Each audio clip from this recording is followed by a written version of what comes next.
So we're going to start with Suzi. Climate change is already impacting city infrastructure such as road and bridge conditions, drainage capacity, and emergency management. Do you support the creation of a climate risk management policy to mitigate the future economic impacts of climate change on our city and its residents? And should be a quick one, actually. Sure. I mean, without seeing it, I don't know about that. I can say I support the Climate Action Adaptation Plan. I helped with that. I was on a transportation focus group for that because transportation is our highest emissions at this point because we're a renewable city. The way that I make decisions is I do need to understand what I'm making a decision about and what the pros and cons of that are and what the details are, and I haven't seen the details of that, so it's hard for me to answer that, but I do support the city's climate efforts, and I support sustainable development that's sustainable both environmentally and financially, and I also support anything that helps the environment, because what's cool about it is it also, the things that help the environment also help our financial bottom line in most cases, and our community health, and the livability of the city. So I do support, all of our climate efforts in general. I'm just not familiar with this specific thing. Okay, Karen. Yeah, could you repeat the question, because I didn't recognize that title either. Yes, okay, so climate change is already impacting city infrastructure such as road and bridge conditions, drainage capacity, and emergency management. Do you support the creation of a climate risk management policy to mitigate future economic impacts of climate change on our city and its residents? Okay, so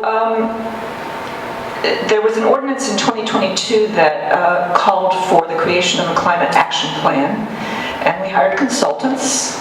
Sometimes we love the consultants, sometimes we don't.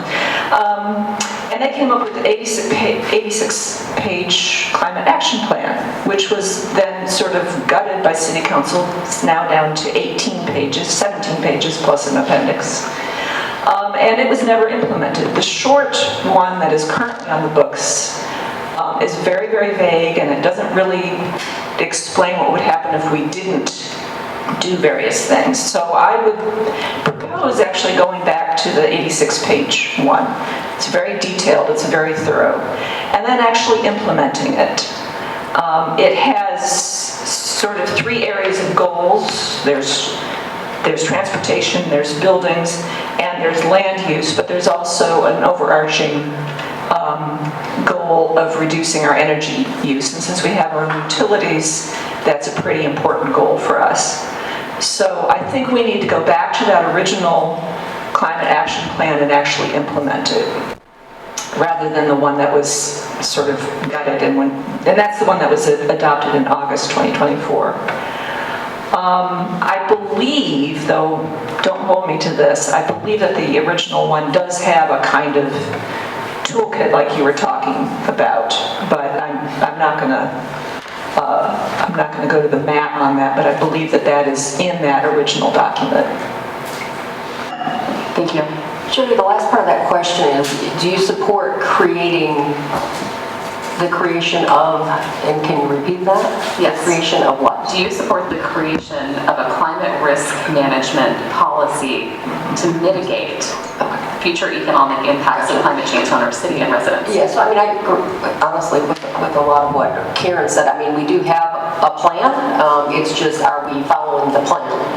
And that seems to be something I've said multiple times, is we're really good at making plans. What we're not good at doing is following through with plans and implementing the plans. So our climate action plan is, the original plan actually was very robust and laid out action items in it.